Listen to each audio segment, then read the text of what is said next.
اچھا، یہ کہا جاتا ہے بعض دفعہ قادیانیوں کی طرف سے یہ موقف اپنایا جاتا ہے کہ بعض جو ان کی عبادت گاہیں ہیں ان کے اوپر جو مینار نظر آ رہے ہیں، تو یہ جو 298 سی اور 298 بی جس کا آپ نے ابھی ذکر کیا، یہ ان قوانین کے بننے سے پہلے، یعنی اس آرڈیننس کے جاری ہونے سے پہلے کہ وہ مینار ہیں، تو لہٰذا یہ قانون اس پر امپلیمنٹ نہیں ہوتا، اس لیے وہ آپ نہیں ہٹا سکتے۔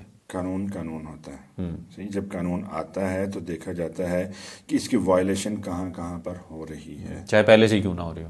میں آپ کو مثال دیتا ہوں۔ فار ایگزامپل، اسلحہ رکھنا، اس کے لیے آپ کو ایک لائسنس لینا پڑے گا، ٹھیک ہے جی۔ اب وہ لائسنس کے قانون سے پہلے کا میں نے اسلحہ خریدا ہوا، میرے پاس گن ہے، صحیح ہے، میں کہتا ہوں جی مجھے ضرورت نہیں ہے کیونکہ لائسنس کا قانون بعد میں بنا ہے اور میں اس گن کو یوز بھی کر سکتا ہوں، صحیح ہے، کل کو وہ جو ہے ٹریس بھی نہیں ہو سکتی۔